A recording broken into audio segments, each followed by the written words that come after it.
Hello everyone. आज के इस लेसन पे हम लोग देखेंगे कि डिस्ट्रीब्यूटेड पैराडाइम किसको बोला जाता है। ये बहुत इम्पोर्टेंट है बिग डेटा के इकोसिस्टम के लिए।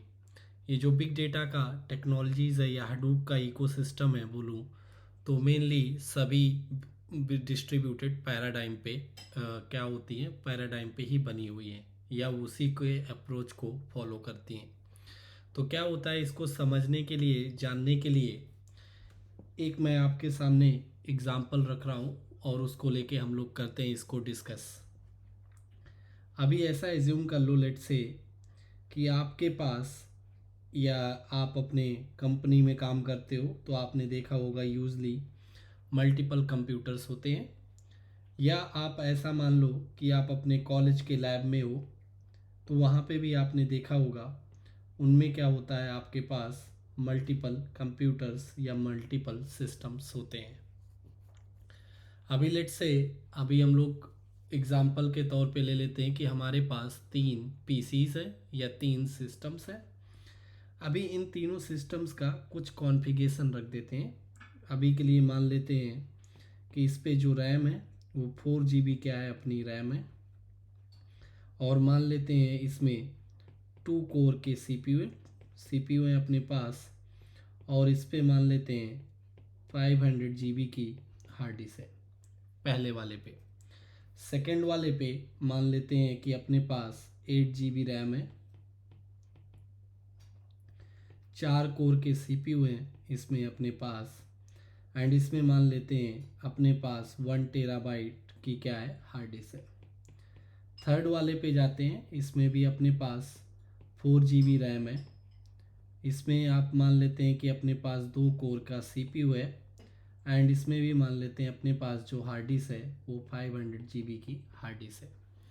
अभी मैं इन तीनों को नंबर्स डाल देता हूँ, नंबर 1, नंबर 2, नंबर 3। ये क्या हो गए, हमारे सिस्टम्स और पीसी के नंबर्स हो गए।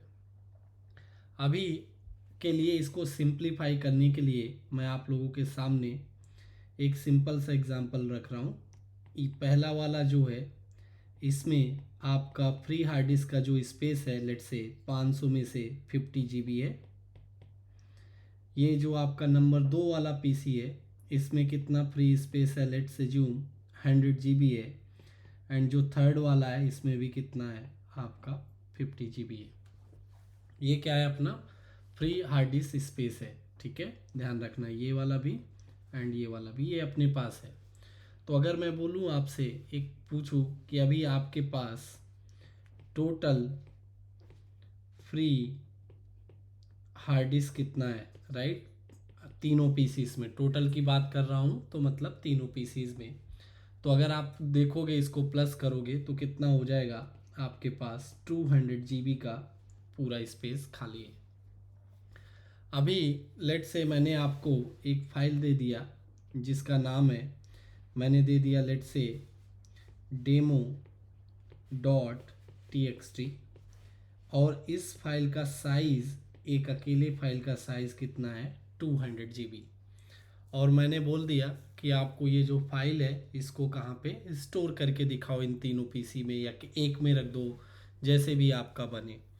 तो अभी आपको जितना नॉलेज है, जितना आइडिया है, आपके पास टोटल स्पेस अगर आप देखोगे 200 GB का तो है, लेकिन आप उसमें ये फाइल नहीं रख सकते हो क्योंकि वो आपका क्या है, स्कैटर्ड है। स्पेस जो फ्री है वो अलग अलग पीसी पे पड़ा है। तो ये प्रॉब्लम है, ये आपको समझ में आया। तो अभी यहीं पे आपका जो डिस्ट्रीब्यूटेड पैराडाइम होता है, या उसको हम लोग बोलते हैं, अगर कोई आपसे बोल दे डिस्ट्रीब्यूटेड पैराडाइम क्या है, पैराडाइम का मतलब क्या बोलना चाह रहे हो, तो आप बोल सकते हो। उसको देख लेते हैं और फिर इसको करते हैं कंप्लीट। डिस्ट्रीब्यूटेड पैराडाइम रिफर्स, जैसे हम लोगों ने उसमें देखा था, इसको भी वैसे ही कर देता हूँ। Refers to a architecture, basically architecture होता है, आर्किटेक्चर की अप्रोच होती है, कुछ भी आप बोल सकते हो। आपका आर्किटेक्चुरल अप्रोच होती है, या फिर एक और भी बड़ी चीज़ है या फिर डिस्ट्रीब्यूटेड प्रोग्रामिंग करके भी होती है, उसको भी कुछ लोग बोलेंगे, आपको नज़र आएंगे। तो दोनों में से आप कुछ भी बोल सकते हो, प्रोग्रामिंग लैंग्वेज, ठीक है। ये होता है हमारा डिस्ट्रीब्यूटेड। अभी ये जो डिस्ट्रीब्यूटेड पैराडाइम है वो आपकी बहुत अच्छे से हेल्प करता है। कैसे हेल्प करता है उसको समझते हैं। वो बोलता है कि लेट से आपके पास मोर देन वन नोड्स हैं या पीसीज हैं या सिस्टम्स हैं, वो आपस में किसी न किसी नेटवर्क से लेट से कनेक्टेड है। और अभी के लिए हम लोग मान लेते हैं किससे कनेक्टेड है, लैन से कनेक्टेड है, ठीक है। ये तीनों पीसीज आपस में एक दूसरे से किससे कनेक्टेड है, आपके लैन नेटवर्क से। अभी इसके बाद वो बोलता है डिस्ट्रीब्यूटेड पैराडाइम में जितनी भी चीज़ें बनी हुई हैं, चाहे वो आर्किटेक्चर हो चाहे फिर प्रोग्रामिंग में हो, जैसे कि बिग डेटा की सर्विसेज HDFS की बात कर लेते हैं, वो इसी में बना हुआ है। तो बोलता है कि आपके जितने भी नोड है पीसी से कनेक्टेड है, और आपका कोई भी डिस्ट्रीब्यूटेड पैराडाइम का एप्लीकेशन इस पर इंस्टॉल कर दो, चला दो, तो उसको ऐसा नहीं लगेगा कि ये तीनों अलग अलग पीसीज हैं। उसको एक जगह पे क्या लगेगा, सभी पीसी हैं। बोलने का मतलब क्या है इसका, मेरा बोलने का और समझाने का मतलब ये है कि अगर लेट से यहाँ पे कोई अपने पास लेट से बैठ गया बंदा जॉन करके, क्या नाम दे दिया इसका, भाई साहब का जॉन दे दिया। तो जब यहाँ पे ये जॉन अब बैठेगा भाई अपना यहाँ पे, और अगर वो इस पे लॉगिन करके या SHS करके देखेगा पीसी नंबर 3 पे, तो उसको ऐसे नहीं दिखेगा। कैसे नहीं दिखेगा कि मेरे पास 4 GB रैम, 2 कोर 500 GB है। उसको दिखेगा कि उसके पास कितनी रैम है, टोटल रैम है उसके पास 400 GB रैम है। कोर कितने हैं उसके पास, 8 कोर के CPU हैं उसके पास। एंड टोटल हार्ड डिस्क की बात करूं या फ्री की कर देता हूं, अपन फ्री पे डिस्कस कर रहे हैं। फ्री HDD का स्पेस कितना है, 200 GB। तो जॉन को ये दिखेगा वहाँ पे, उसको फील ही नहीं होगा, रियलाइज ही नहीं होगा कि ये तीनों पीसी अलग है। क्यों, क्योंकि यहाँ पे डिस्ट्रीब्यूटेड पैराडाइम पे बना हुआ एप्लीकेशन इंस्टॉल है, जैसे कि HDFS जो आगे आने वाले दिनों पे पढ़ेंगे। कैसे करते हैं वो बात की बातें देखेंगे, बट जॉन को ऐसा फील होगा। उसी टाइम पे अगर कोई लेट से कोई दूसरा बंदा जाता है एंड वो यहाँ पे लेट से बॉबी, उसका नाम दे देते हैं बॉब या बॉबी, वो बैठ गया कहाँ पे, आपका पीसी नंबर 1 पे।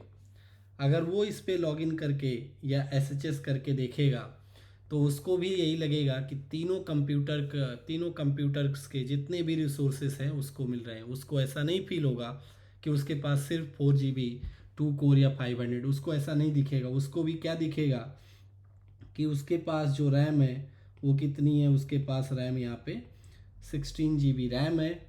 8 कोर का उसके पास भी क्या है, CPU है। और फ्री हार्ड डिस्क की कितनी इसके पास, फ्री हार्ड डिस्क कितना हो गया इसके पास अगर बोलूँ तो 200 GB। तो आप देख रहे हो ये होता है आपका डिस्ट्रीब्यूटेड पैराडाइम, ठीक है। जहाँ पे आपके जितने भी नोड है, ये एक ऐसी अप्रोच होती है, ठीक है, जहाँ पे आपका काम मल्टीपल नोड्स पे क्या होता है, स्कैटर्ड होता है, डिस्ट्रीब्यूटेड होता है, ठीक है। और वो मशीन आपस में किससे कनेक्ट होती हैं, कोई ना कोई नेटवर्क से। अभी के लिए यहाँ पे किस नेटवर्क से वो कनेक्टेड है, अपना लैन से कनेक्टेड है। तो आप इसी जो डेफिनेशन नीचे लिखी है उसी को कर लेते हैं कंप्लीट। तो जो यहाँ पे लिखा था अप्रोच या प्रोग्रामिंग, राइट, तो इसको अगर आप समझो इसके आगे की डेफिनेशन, तो ये क्या होता है, आपके जो नोड्स हैं, राइट, या जो सिस्टम्स हैं आपस में किसी न किसी नेटवर्क से कनेक्टेड है, और सब मिल बांट के आपस में करते हैं काम। तो क्या कहलाता है आपका डिस्ट्रीब्यूटेड। तो अभी हम लोग किसकी बात कर रहे हैं, स्पेस की, तो स्टोरेज की बात हो रही है। आगे चल के हम लोग प्रोसेस करेंगे तो टास्क लेवल पे बात हो जाएगी, राइट। कैसे करते हैं, क्या एप्लीकेशंस होते हैं, आने वाले दिनों में हम लोग इसको मैप रिड्यूस HDFS में अच्छे से समझेंगे, देखेंगे कैसे ये डिस्ट्रीब्यूटेड एप्लीकेशन बनते हैं। बट नट एंड सेल पे एक बेसिक आइडिया, एक रफ आइडिया आपको देने के लिए ये होता है आपका डिस्ट्रीब्यूटेड पैराडाइम।